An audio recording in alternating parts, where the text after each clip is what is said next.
भाई का भाई के प्रति क्या कर्तव्य है? भाई को चाहिए, अगर वो बड़ा भाई है तो छोटे भाई के प्रति पुत्रवत प्यार रखना चाहिए। अगर वो 1-2 इंच जमीन ज्यादा ले रहा है, वस्तु ज्यादा ले रहा है, तो लड़ाई नहीं करना चाहिए, छोड़ देना चाहिए। छोटे भाई को चाहिए कि बड़े भाई को पितृवत मान करके, जैसे पिता के साथ बर्ताव करते हैं ऐसा बर्ताव करना चाहिए।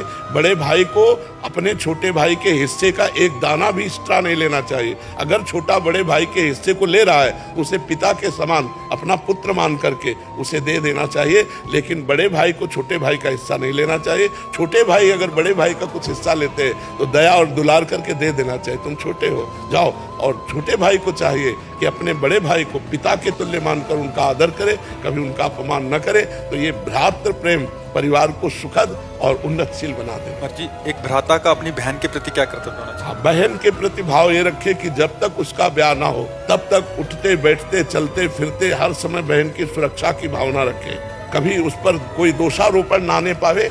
ये जवान भाइयों का कर्तव्य होता है। यौवन अवस्था है, कहीं मन विचलित हो सकता है, तो हमारा कर्तव्य है कि हम अपनी बहन की सुरक्षा में रहें। और जब ब्याह हो जाए तो पूर्णतः पूरे जीवन भर जो जो उत्सव पड़ते हैं भाई के, उन उत्सवों में जाए और कुछ भेंट कुछ सामग्री उनको समर्पित करता रहे, तो इससे भाई बहन का संबंध भी पुष्ट होता रहेगा। बच्चों का सबसे बड़ा कर्तव्य है कि उनके लिए और कोई भगवान नहीं है। जिन माता ने, जब हम में ज्ञान नहीं था कि हम शौच लोक शंका उनके बिस्तर में उनकी गोद में ही कर रहे हैं, उस समय वो गीले की तरफ लेट जाती और हमें सूखे की तरफ सुलाती, अपने शरीर का रक्त दुग्ध रूप में परिणित करके हमको पिलाया।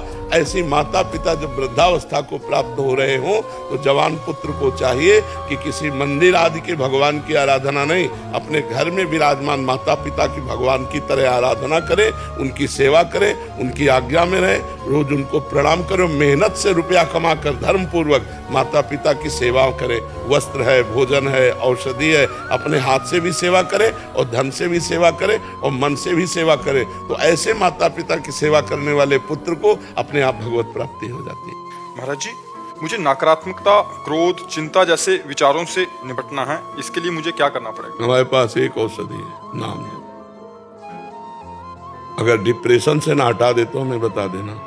अगर बड़े से बड़े प्रतिकूल परिस्थितियों में आप मुस्कुरा के ना निकल जाओ तो बता देना। अभी पीछे बैच में यही बच्चा एक बैठा था, इन्हीं की अवस्था का होगा।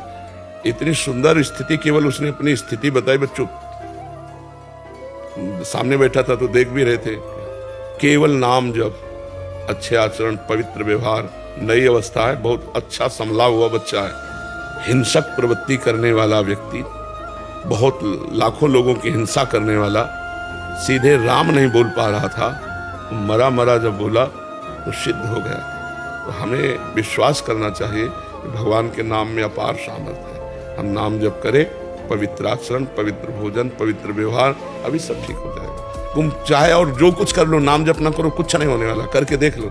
अगर भजन नहीं है, तपस्या नहीं है, तो सब बकवास है। चाहे जितना उपदेश दे लो, चाहे जितना उपदेश सुन लो, वो केवल पैसा कमाने का जरिया हो सकता है, लेकिन जीवन बदलने वाला नहीं हो सकता। जीवन तभी बदलेगा जब आप में भजन हो, आप में तपस्या हो, तभी जीवन बदल सकते हो, दूसरों का भी और अपना भी। नाम जप करो, खान पान सही रखो, कोई नशा न करो, और ये जो आजकल चला है गर्लफ्रेंड बॉयफ्रेंड, ये गंदी बातें मत करो, सब ठीक हो जाएगा।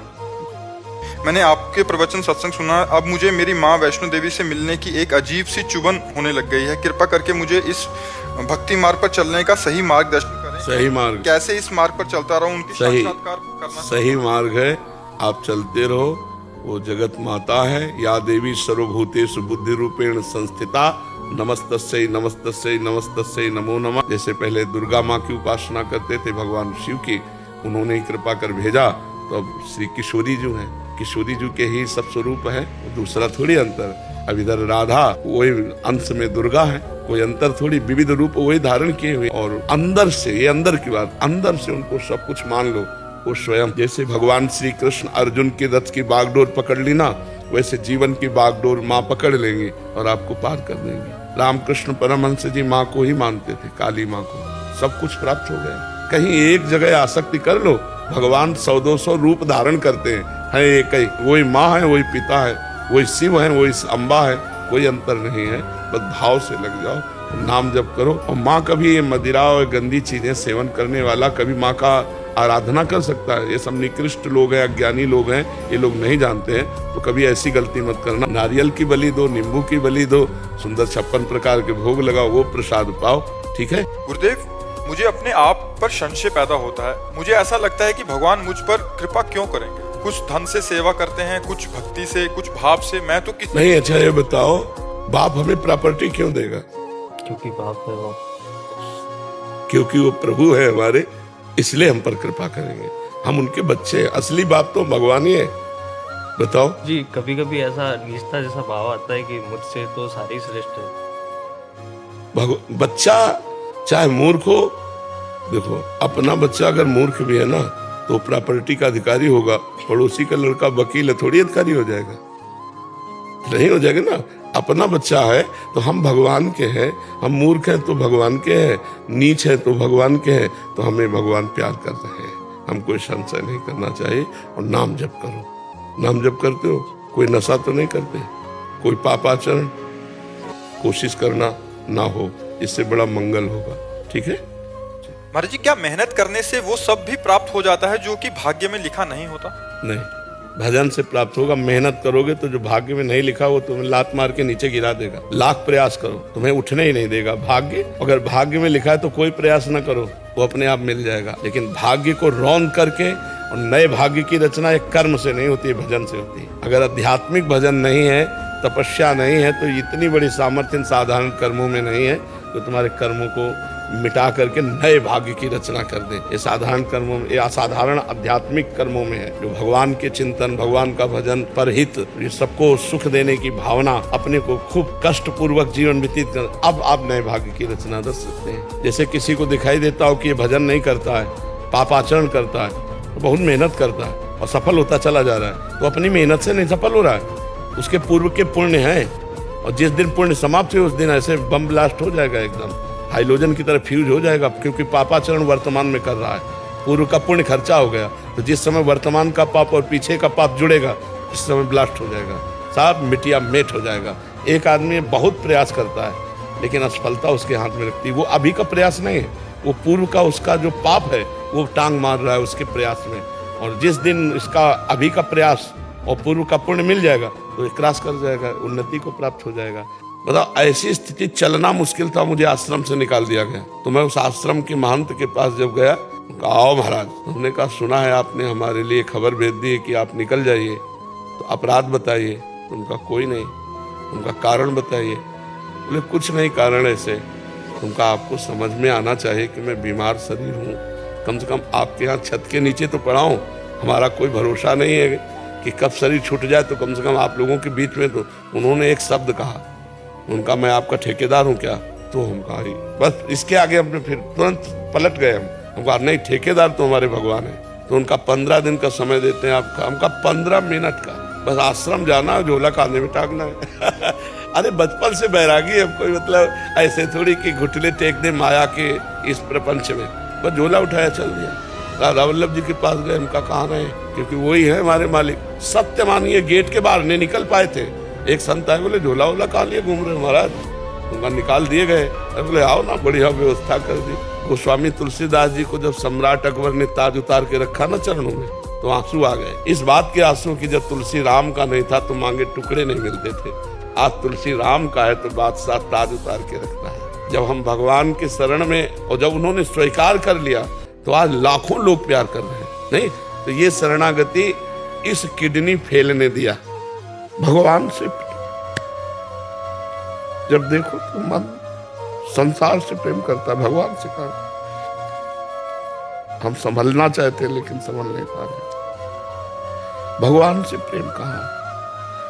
देखो तो मन एक क्षण भगवान में नहीं टिकता, संसार में जाता है, भोगों में जाता है, शरीर सुख में, मान बढ़ाई, प्रणाम नमस्कार भगवान से।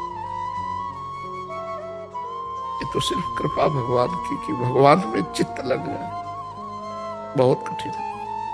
भगवान में प्रेम होना ये बहुत कठिन है। ये उन्हीं की कृपा से हो सकता है। किसी यहाँ गुण साधन ते नहीं हुई, तुम्हारी कृपा पाओ कोई कोई। भगवान की कृपा से ही भगवान में प्रेम हो सकता है, नहीं तो साधना तो वही कृपा करे तो प्रेम हो, नहीं तो देखो ना मन को कितनी दे भगवान से प्रेम, सांसारिक वस्तु से प्रेम कर लेगा, व्यक्ति से प्रेम कर लेगा, स्थान से प्रेम कर लेगा, थोड़े थोड़े व्यसनों से प्रेम कर लेगा, लेकिन भगवान से प्रेम नहीं। भगवान से प्रेम हो गया, खत्म खेल संसार का, फिर उसे कोई बांध नहीं सकता, आह भर के उनको पुकारता रहता है। पूज्य महाराज जी, मैं पिछले कुछ समय से सिख मर्यादा अनुसार वाहिगुरु नाम के जाप में प्रयासरत हूँ। गुरुवाणी अनुसार हुक्म है, गुरु ग्रंथ जी मान्यो प्रकट गुरां के दे। महाराज जी, नाम जप करते समय जैसे मैं आपको गुरु साक्षात प्रकट रूप में महसूस करता हूँ, वैसे गुरु ग्रंथ साहिब जी को साक्षात गुरु प्रकट रूप में अनुभव नहीं कर पाता। कृपया मेरा मार्गदर्शन करें। तो प्रकट रूप आप मांस के पिंड को देखकर गुरु मान रहे हो? नहीं, मांस का पिंड देखा इसलिए ज्यादा श्रद्धा हो रही है। मांस के पिंड के अंदर जो तत्व है वो वाणी जी में भी विराजमान है, गुरुवाणी में वो विराजमान है। तत्व वाणी जी में विराजमान है, वो यहाँ भी है। और देह ये तुम्हें दिखाई दे रहा है, इसलिए हम लोग आकार में फंसे हैं, इसलिए वाणी के स्वरूप को हम गुरु मानने में वो भाव नहीं ला पा रहे। तो आपको आकार में जल्दी ही श्रद्धा हो जाएगी, क्योंकि आकार में फंसे ना। वाणी आकार रूप तो है नहीं, शब्दाकार रूप है। वो आपको बोलती नहीं है, आपको डांटती नहीं है, आपको प्यार दुलार प्रगट में, और प्रगट में आकार में प्यार दुलार बातचीत देख, तो हमारी ज्यादा श्रद्धा बनती प्रगट आकार में।